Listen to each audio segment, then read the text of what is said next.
आजच्या अध्यायात आपण शिकणार आहात विशेषण व त्याचे प्रकार. नमस्कार, मी आहे भागुजी गुरुड. चला शिकूया या माझ्या चॅनलमध्ये सर्वांचे स्वागत आहे. विशेषण व त्याचे प्रकार. विशेषण म्हणजे काय नेमकं? नाम याविषयी जे विशेष माहिती सांगते त्याला विशेषण म्हणतात. विशेष माहिती म्हणजे काय नेमकं? आता तर इथे पहा, उदाहरणं दिलेत काही. खूप खेळणी, सुंदर बाग, उंच झाड. आता ह्यामध्ये पहा, खेळणी, बाग, झाड ह्या नामाविषयी विशेष माहिती सांगितली गेलेली आहे. तर ते काय? खेळणी तर काय? खेळणी खूप, बाग सुंदर, झाड उंच. आता इथे तुम्ही असा प्रश्न विचारला, समजा काय, कसे, किती असे प्रश्न विचारले तर त्याचं उत्तर हे येणार आहे, खूप, सुंदर, उंच वगैरे. खाली विश्लेषण केले. अजून खेळणी किती आहेत हे किती विचारलं, खूप आहेत, खूप हे विशेषण झालं. बाग कशी आहे? सुंदर आहे, यातील सुंदर हे विशेषण आहे. झाड कसे आहे? उंच, हे उंच हे यातील विशेषण आहे. म्हणूनच नाम याविषयी विशेष माहिती सांगते त्याला विशेषण असे म्हणतात. मग ह्या विशेषणामध्ये 3 प्रकार आहेत. हे 3 प्रकार कोणते आहेत पहा? गुणविशेषण, संख्या विशेषण आणि सार्वनामिक विशेषण, असे 3 प्रकार आहेत. याचं विश्लेषण आपण पुढे पाहणार आहोत. विशेषण प्रकार जे आहे त्यातला पहिला प्रकार गुणविशेषण. गुणविशेषण नामाचे गुण किंवा वैशिष्ट्य. नामाचे गुण किंवा वैशिष्ट्य सांगणारे शब्द म्हणजे गुणविशेषण. हे शक्यतो नामाच्या अगोदर येतात. पहा, इथे उदाहरण दिलेले. सुंदर फळे, चिरेबंदी वाडा, वाचनीय पुस्तक. आता इथे जर तुम्ही कसा किंवा कसे असे प्रश्न विचारा म्हणजे तुम्हाला उत्तर मिळेल. चिरेबंदी वाडा, वाडा कसा आहे? चिरेबंदी आहे. सुंदर फळे, फळे कशी आहेत? सुंदर आहेत. पुस्तक कसे आहे? वाचनीय आहे. नामाचे गुण किंवा वैशिष्ट्ये सांगणारे शब्द म्हणजे गुणविशेषण. पुढे विशेषणाचे प्रकार. त्यातील प्रकार दुसरा संख्या विशेषण. ह्या संख्या विशेषणामध्ये अनेक उपप्रकार आहेत पहा. तर ते काय आहेत ते पाहणार आहोत. संख्या विशेषणाचे प्रकार. पहिला प्रकार पहा इथे, गणनावाचक. ह्या गणनावाचक मध्ये तुम्हाला अर्थ कळलाच असेल. मोजण्यासाठी वापरतात ते गणनावाचक विशेषण आहे. मोजण्यासाठी जे वापरतात ते गणनावाचक विशेषण आहे. उदाहरणादाखल विचार केला तर काय म्हणणार आपण? मुले किती आहेत? ह्या ग्राउंडवर आता मुले किती आहेत? तर त्याचं उत्तर 20 मुले असं देऊ शकतो. 25 मुले, जी काय असतील ती मुले. गणनावाचक विशेषणामध्ये अजून उपप्रकार आहेत 3. तर ते उपप्रकार काय पहा. पूर्णांकवाचक. गणनावाचक विशेषण पाहतोय आपण. 3 उपप्रकार आहेत. त्यातला पहिला प्रकार आहे पूर्णांकवाचक. यामध्ये पूर्ण संख्या व्यक्त केलेली असते. अपूर्णांकवाचक, यामध्ये जरा वेगळं आपण याकडे पाहिलं पाहिजे. भांड्यातील पाणी मोजणे म्हणजे कसं? पाव लिटर पाणी, अर्धा लिटर पाणी, 1 लिटर पाणी वगैरे वगैरे.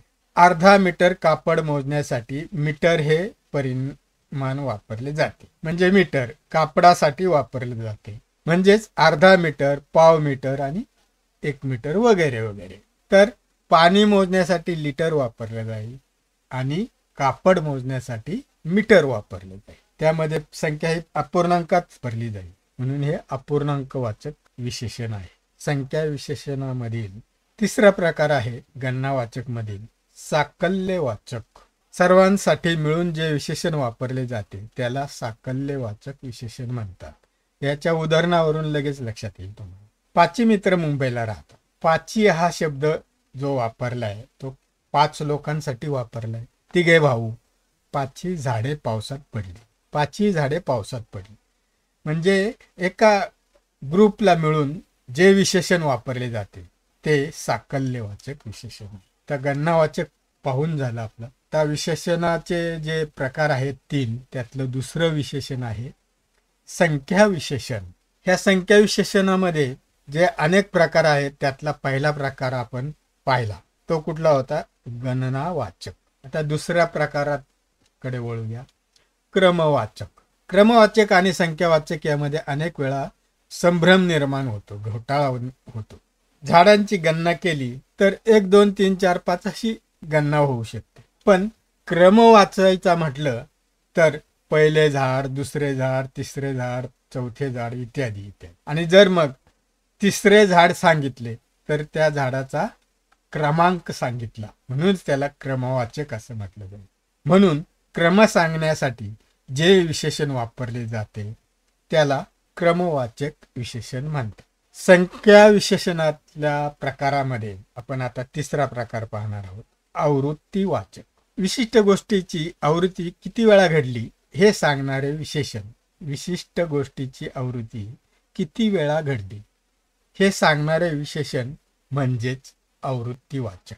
म्हणजे एखादी क्रिया किती वेळा घडली हे सांगणे त्यातून अभिप्रेत आहे.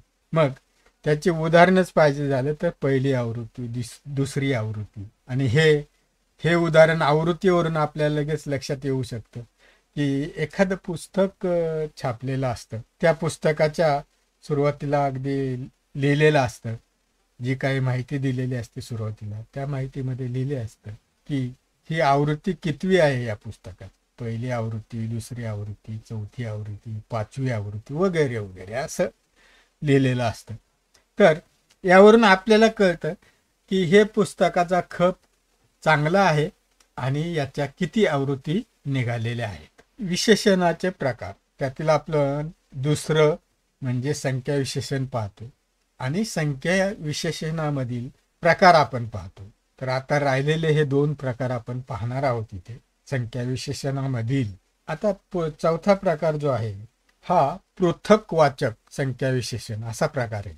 एखादा घटक किंवा गट यामध्ये वेगवेगळेपणा दर्शविलेला असतो. आता इथे पहा, अनेक विद्यार्थी, हा गट विस्कळीत बसलाय, असा एका लयीत किंवा एका ओळीत असा बसलेला नाही, विस्कळीत बसलाय, इकडे एक तिकडे एक वगैरे वगैरे. तर तो गट आहे, परंतु तिथे अनेक विद्यार्थी बसलेत, परंतु तो एक एक गट आहे. म्हणजे तो वेगवेगळे दिसतात, सगळे वेगळे बसलेत, पण तिथं ते जवळपास बसलेले आहेत म्हणून त्याला एक एक गट म्हणतात. एक एक ओळीत बसा म्हणजे सरळ ओळीत बसा, पहिली वळ, दुसरी वळ, तिसरी वळ, आडवी वळ किंवा उभी वळ वगैरे वगैरे.